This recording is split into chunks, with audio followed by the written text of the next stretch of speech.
Abu Dhabi's Etihad Airways published its results recently, and we had a conversation about that with them. To find out more, you're watching Inside AB. I'm Shruthi Nair, and this is Shane McGinley. Right, so Shane, you had a conversation with the Etihad Airways CEO. Tell us more about what you found out. Well, the top line is obviously that they've made a loss of 1.28 billion in 2018. But the good news is that they're trimming the losses over the last couple of years. And in the last 2 years, they've actually reduced the losses by almost a third. So they're moving in the right direction, which is a positive.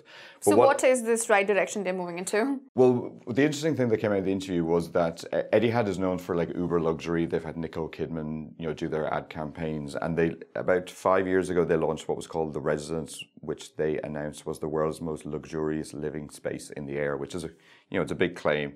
It was $20,000 each way. You got a shower room, you got a living room, and you also then had a butler to look after you while you're flying to London. Oh, okay.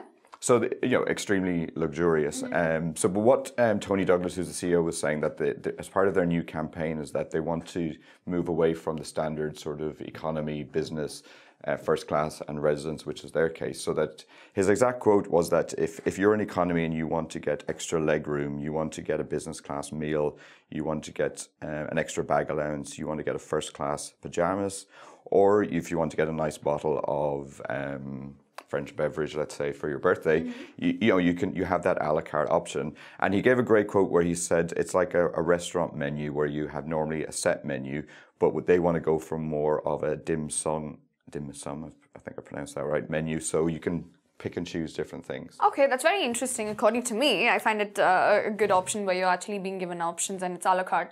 I've never been a fan of buffet. So what do you think about it though? Well, my opinion is that yes, it's great if you're in economy because you can get a little bit of first class, but if you're in first class and you're paying a lot of money for to be in first class, you'd feel a little bit disgruntled, I think, knowing that economy people have access to the same thing, and I don't think you'd feel that extra special and getting value for money. Right, but just to clarify here, so the people are still going to pay for it, right? Oh yeah. You're not getting this in economy for nothing. You're going to pay extra. So, yeah.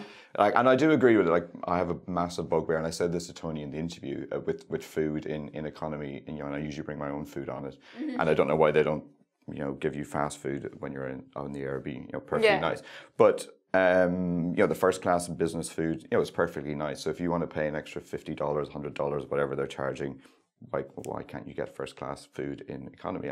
I'm all for it. But I just wonder, will it be successful, and will people in first class feel a little bit disgruntled? Right. So when is this going to start? They started the campaign as part of an advertising campaign sort of late last year, but they're hoping to push it a bit more. And obviously with the trimming of the losses, hopefully this and other sort of campaigns will push Etihad back in the black. Right, so it looks to me that now it's not just going to be first class, business class and economy class. There are going to be medieval classes also coming in between. But apart from that, what are the major changes that they're planning to make to recover from the losses they've had in the past couple of years?